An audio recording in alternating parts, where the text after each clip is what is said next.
Hello everyone. दोस्तों SSC GD 2022 का notification release हो चुका है। अगर आप इस एग्जाम के लिए अप्लाई करना चाहते हैं तो 30 नवंबर तक आप इसके लिए अप्लाई कर सकते हैं।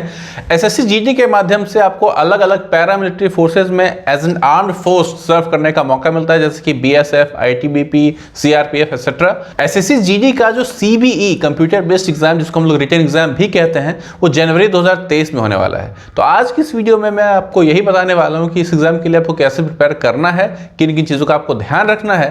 तो बिना देर किए शुरू करते हैं इस वीडियो को। एसएससी जीडी का जो एग्जाम होता है वो 3 हिस्सों में बटा होता है। सबसे पहले आपका रिटन एग्जाम होता है, उसके बाद आपका पीएसटी पीईटी होता है, उसके बाद आपका मेडिकल एग्जामिनेशन होता है। तो जो कंप्यूटर बेस्ड एग्जाम है इसमें आपका 4 सब्जेक्ट्स पूछे जाते हैं, मैथ्स, इंग्लिश, जीके और हिंदी या इंग्लिश में से कोई एक आप चूज कर सकते हैं। 80 क्वेश्चन है, हर क्वेश्चन 2 मार्क्स का, यानी कि टोटल 160 मार्क्स का। पहले 100 क्वेश्चन होते थे 200 मार्क्स का, लेकिन अब नए पैटर्न के अकॉर्डिंग 20 क्वेश्चन कम कर दिए गए हैं। 80 क्वेश्चन ही हर सब्जेक्ट से आपको 20-20 क्वेश्चन पूछे जाएंगे।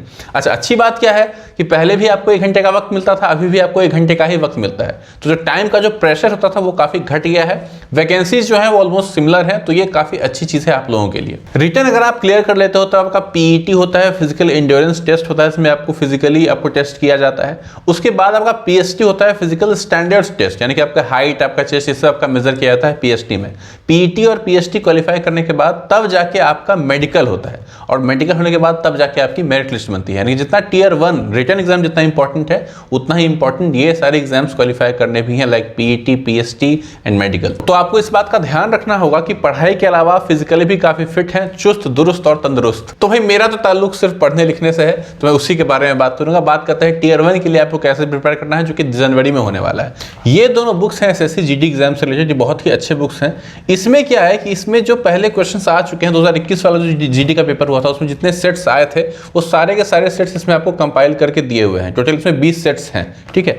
और ये जो बुक है इसमें टोटल 50 सेट्स हैं, ये मॉक फॉर्म में दिए हुए हैं। मतलब आपको प्रैक्टिस करने के लिए जिस तरीके का सेट एक्सपेक्टेड है कि पेपर में आएगा, वो सारे सेट्स 50 सेट्स आपको यहाँ मिल जाएंगे। 50 सेट्स इसके और 20 सेट्स इसके, टोटल 70 सेट्स आपको मिल जाते हैं।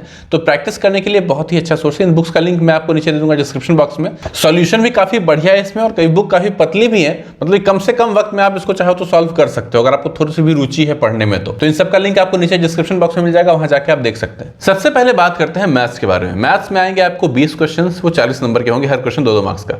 जो क्वेश्चंस आएंगे उनकी जो क्वालिटी होती है बहुत ईजी होती है, मतलब अर्थमेटिक से भी क्वेश्चन आएगा, एडवांस से भी क्वेश्चन आएगा, लेकिन जो बिल्कुल सिंपलेस्ट पॉसिबल क्वेश्चंस होते हैं ना, वही पूछेंगे। कोई मुश्किल, कोई भी नया क्वेश्चन आपके पेपर में नहीं दिखेगा, ठीक है। तो अगर इसके लिए आप तैयारी करना चाहते हैं मैथ्स के लिए, तो मैथ्स के लिए मैं सजेस्ट करूंगा कि किसी भी कोई यूट्यूब चैनल आप पकड़ लीजिए जो एजुकेटर है वो आपके फेवरेट होने चाहिए।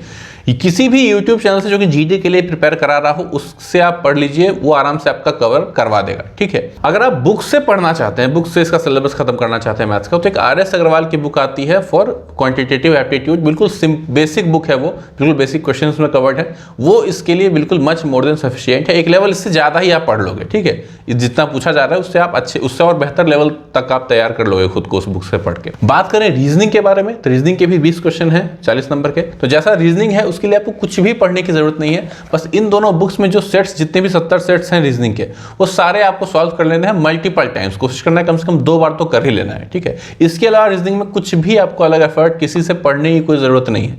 1-2 टाइप होते हैं, लाइक सिलोजिज्म का 1-2 क्वेश्चन आपको दिखेगा सेट के बीच में, तो उसके लिए एक छोटा मोटा ट्रिक होता है, उसको आप सर्च कर लीजिए यूट्यूब पे कि सिलोजिज्म फॉर एसएससी एग्जाम्स करके, एक वीडियो देख लीजिए। सारे ट्रिक्स आपको एक वीडियो में ही बता दिया जाता है।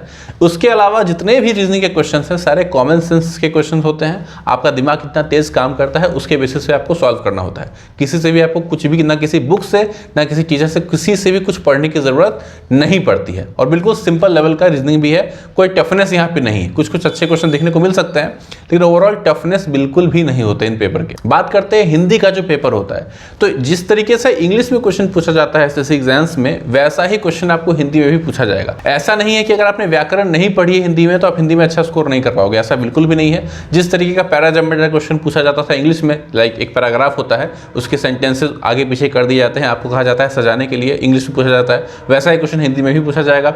यहाँ भी एंटोसाइनो जैसे इंग्लिश में पूछा जाता था, वैसा ही विलोम शब्द, समानार्थी शब्द यहाँ पूछे जाएंगे, पर्यायवाची सब, ठीक है। उसके बाद क्या होता है, कुछ वर्ड्स आपको दिए जाएंगे, कहेगा कि इसको इंग्लिश में क्या कहते हैं, इस तरीके से पूछा जाएगा। तो कुछ भी यहाँ पे ऐसा नहीं कि अगर आपने हिंदी व्याकरण नहीं पढ़ा है या डीप में हिंदी नहीं पढ़ा है तो आपका पेपर खराब हो जाएगा, ऐसा बिल्कुल भी नहीं है। बिल्कुल आराम से इस एग्जाम को आप क्वालिफाई कर सकते हैं। आखिरी सब्जेक्ट है जीके, और जीके वाकई में कुछ ऐसा एक टॉपिक है जिसके लिए कंसर्न होने की जरूरत है। इसमें भी 20 क्वेश्चन है 40 नंबर का।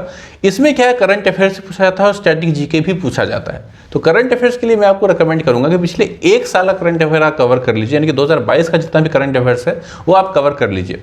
और जैसे कि यूट्यूब पे ही आपको मंथली वीडियोस मिल जाएंगी, एक महीने के टॉप 100 करंट अफेयर्स, जैसे 75 करंट अफेयर्स, किसी वेबसाइट से कर लीजिए या किसी चैनल से कर लीजिए, फर्क नहीं पड़ता। एक महीने में अगर 100 क्वेश्चन वो करा रहे हैं तो that is much more than sufficient. इतना ही आपको करना है, इससे ज़्यादा आपको नहीं करना है करंट अफेयर्स के मामले में।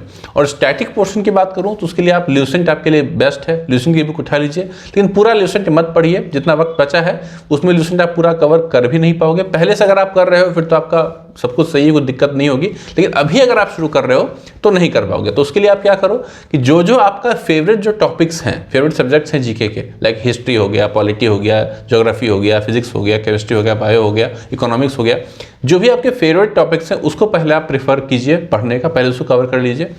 और जो भी चीज़ें आपने पढ़ी हैं पहले या थोड़ा बहुत आइडिया है उसको रिवीजन पे आप ज़्यादा ध्यान दीजिए। आप ये मत सोचिए कि एक बार अगर मैं पूरा ल्यूसेंट पढ़ जाऊंगा एक शुरू से लेकर लास्ट तक तो मैं सारे क्वेश्चन कर ले जाऊंगा, ऐसा नहीं होता है। इस बात का आपको ध्यान रखना है। तो जीके में बहुत ज़्यादा स्कोर करने की कोशिश मत कीजिए, ठीक है। आराम आराम से पढ़िए, रिवाइज करते रहिए, और जो भी पढ़िए उसको अच्छे से पढ़िए। हल्के हल्के वे में पढ़ेंगे तो फिर आप जब क्वेश्चन आपके सामने आ भी जाएगा आप कन्फ्यूज हो के उसको गलत कर ही दोगे, तो फिर फायदा क्या हुआ। अच्छा है कि कम ही पढ़ो लेकिन अच्छे से पढ़ो कि अगर उससे क्वेश्चन आ गया तो आपसे छूटे नहीं। अब दोस्तों जो वैकेंसीज हैं इस बार वो पिछले साल की जितनी है तकरीबन 25,000। तो अगर आप एसएससी जीटी क्लियर करना चाहते हैं तो ये मुश्किल चीज़ नहीं है, आप आराम से क्लियर कर सकते हैं। एक नौकरी लेना कोई बड़ी बात नहीं है इसके थ्रू। अगर आपको थोड़ा सा भी कंसर्न है पढ़ाई को लेकर, अगर आप हैं और फिजिकली आप फिट हैं तो बहुत ही आराम से इस एग्जाम को आप क्लियर कर सकते हैं। प्रॉब्लम होती है कि अगर आप प्रिफर्ड स्टेट अपना चाहते हैं तो तब फिर आपको थोड़ी मशक्कत करनी पड़ेगी, क्योंकि वहाँ की कट ऑफ कि कुछ सेलेक्टेड स्टेट से जिनकी कट ऑफ ज़्यादा जाती है। तो इस बात का आपको ख्याल रखना है। ये 10th लेवल का एक एग्जाम है, तो जो टफनेस लेवल होती है उसी के हिसाब से होती है। तो टफनेस लेवल काफ़ी लो होती है, ठीक है। दूसरा कि आपको फिजिकली आप खुद को तैयार करना है। एक बात मैं आपको यहाँ बता दूँ कि आप जो दौड़ने की प्रैक्टिस करेंगे वो कोशिश कीजिए कि धूप में करें, क्योंकि आप अक्सर लोग सुबह में करते हैं तो शाम में करते हैं, लेकिन जो आपका टेस्ट होगा उस दिन वो डेफिनेटली दोपहर में ही होगा। और शाम में दौड़ने में और धूप में दौड़ने में बहुत फ़र्क हो जाता है। तो खुद को उस माहौल के लिए तैयार करने के लिए धूप में दौड़ा कीजिए। बहुत लोगों का क्या होता है कि इसमें चेस्ट एक्सपेंशन वगैरह चेक किया जाता है कि चेस्ट कितना है, फिर एक्सपेंशन 5 सेंटीमीटर का एक्सपेंशन करना होता है आपको। उसके लिए आप जिम ट्रेनर की हेल्प ले सकते हैं। कुछ एक्सरसाइजेज वो ऐसे बताएंगे जिससे कि आप इस वक्त में आप अपने चेस्ट को पे काम कर सकते हैं, ठीक है। तो ये चीज़, लेकिन ओवरऑल आपको जिम नहीं करना है, आपको प्रॉपर रनिंग करनी है और चेस्ट की एक्सरसाइज ज़्यादातर करनी है, जिससे कि आपका चेस्ट जो है वो रिक्वायर्ड जितना चाहिए इस एग्जाम को क्वालिफाई करने के लिए पीएचडी के अकॉर्डिंग उतना आप कर लें बस। तो फाइनली रिटर्न एग्जाम के लिए बस मैं यही कहूँगा कि अगर आप इन दोनों बुक्स को आप अच्छे से कर लेते हैं तो फिर आपको किसी भी तरह की कोई दिक्कत नहीं होगी, आप आराम से इस एग्जाम को क्लियर कर सकते हैं। रिटर्न के लिए आपको कोई दिक्कत नहीं होगी, ठीक है। तो बस एक्सरसाइज करते रहिए, अपनी फिजिकल फिटनेस पर थोड़ा ध्यान दीजिए और एक नौकरी आपकी पक्की है। तो बस फिलहाल इस वीडियो में इतना ही, बहुत ही जल्दी मिलते हैं अगले वीडियो में, तब तक के लिए बाय बाय।